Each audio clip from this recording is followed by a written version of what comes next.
राधे राधे। मैं प्रत्याशा लताजू और मेरे चैनल में आप सभी लोगों का हार्दिक स्वागत है। ब्रज के रसिक संतों की जीवनी में आज का अगला चरित्र है श्री ललित मोहिनी देव जी का चरित्र। श्री ललित मोहिनी देव जी श्री हरिदासी संप्रदाय के 8वें आचार्य हैं। ये श्री ललित किशोरी देव जी के शिष्य थे। इन्हीं के प्रमुख शिष्य श्री भागवत रसिक जी थे। श्री ललित मोहिनी दास जी श्री हरिराम व्यास जी के वंशज थे। इनका जन्म संवत 1780 में ओरछा में हुआ था। श्री ललित मोहिनी दास जी युवावस्था में ही संसार छोड़कर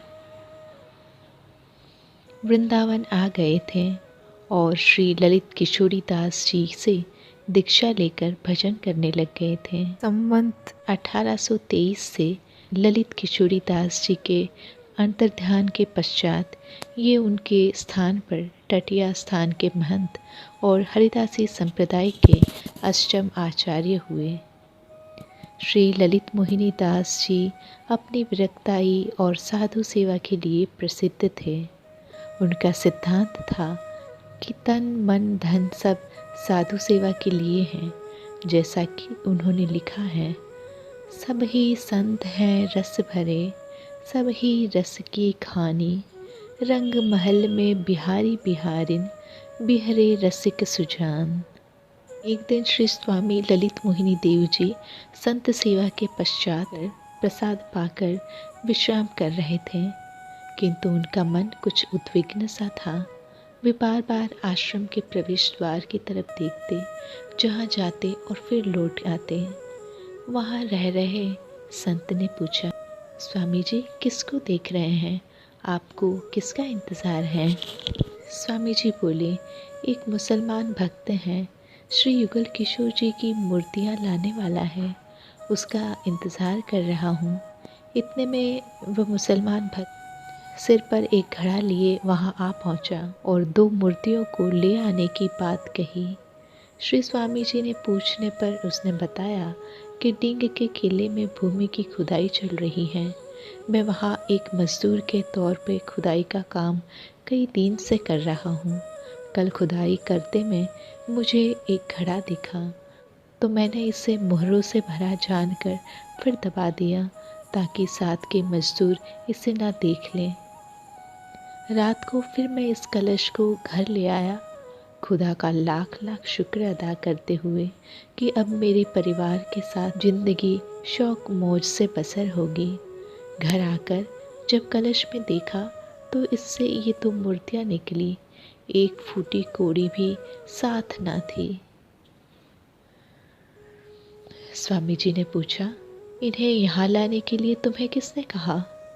मजदूर ने कहा, जब रात को मुझे स्वप्न में इन प्रतिमाओं ने आदेश दिया कि हमें सवेरे वृंदावन में तटिया स्थान पर श्री स्वामी जी के पास पहुंचा दो, इसलिए मैं इन्हें लेकर आया हूँ।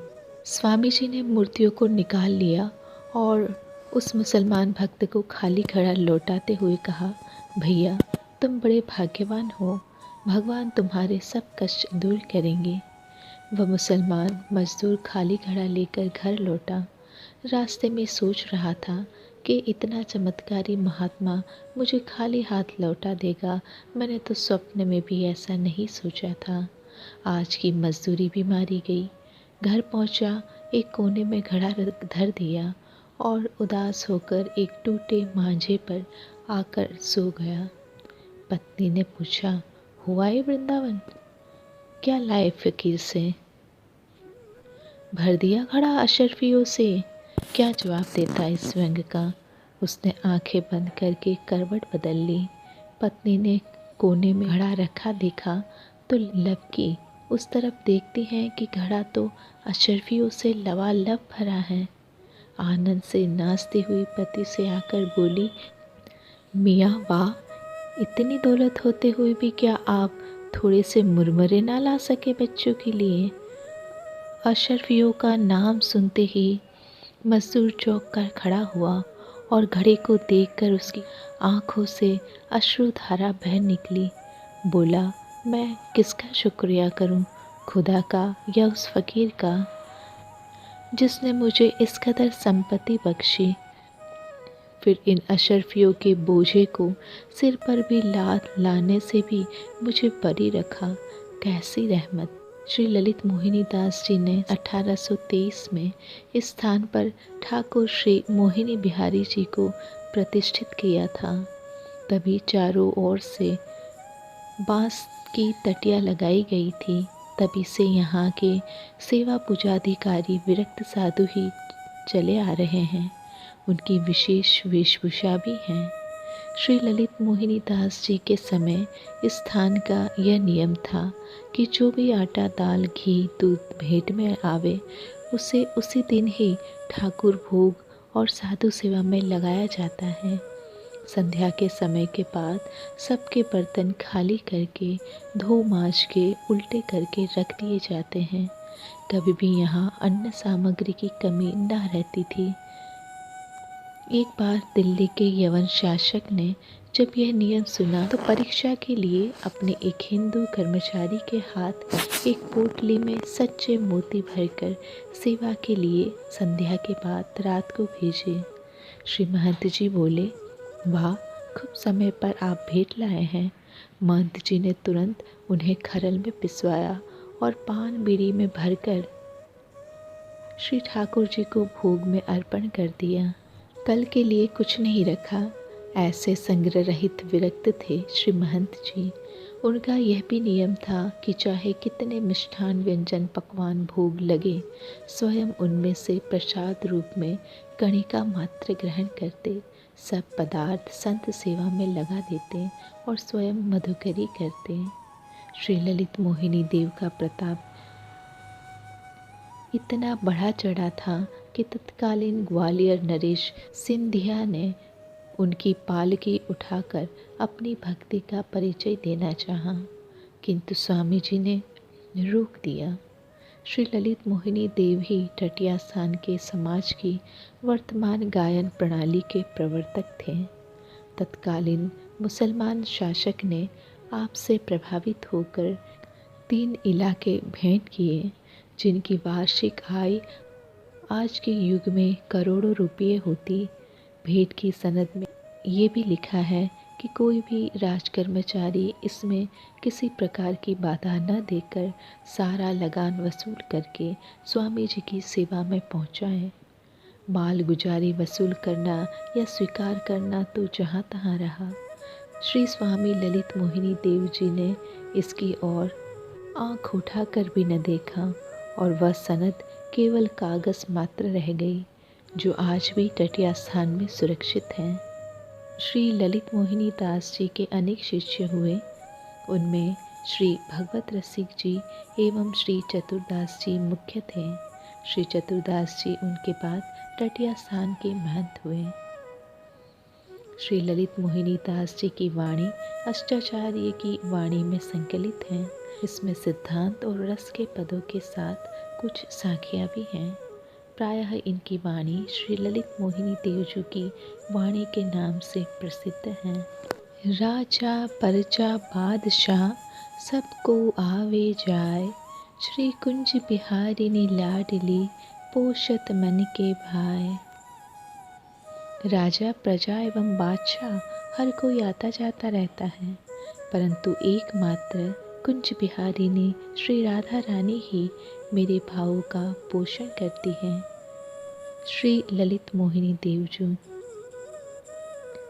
निंदा करे सो धोबी कहिए, स्तुति करे सो भाट। स्तुति निंदा दोउन ते न्यारो, सो ये साधु निराट। जो निंदा करता है उसको सांसारिक भाषा में धोबी कहते हैं। जो किसी की स्तुति करता है उसको भाट कहते हैं, परंतु जो स्तुति एवं निंदा से परे हैं उसे ही एकांतिक साधु कहते हैं। श्री ललित मोहिनी देव जी वाणी 28।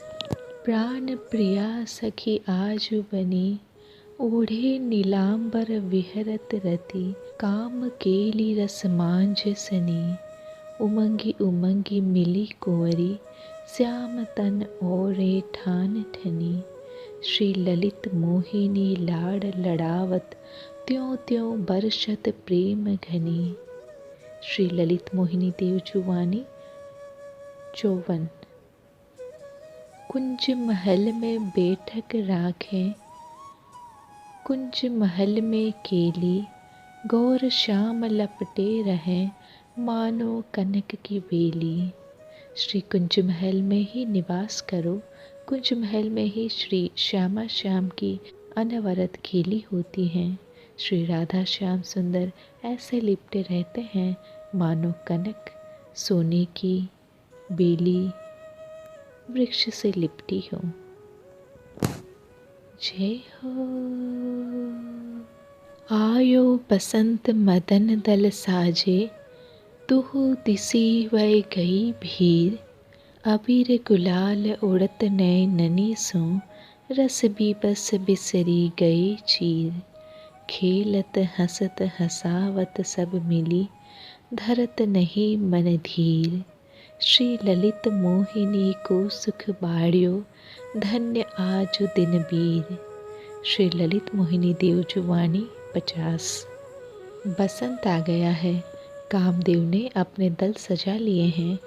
प्रिया प्रियतम दोनों की ओर नई नई आकांक्षाओं और अभिलाषाओं की भीड़ लग गई है।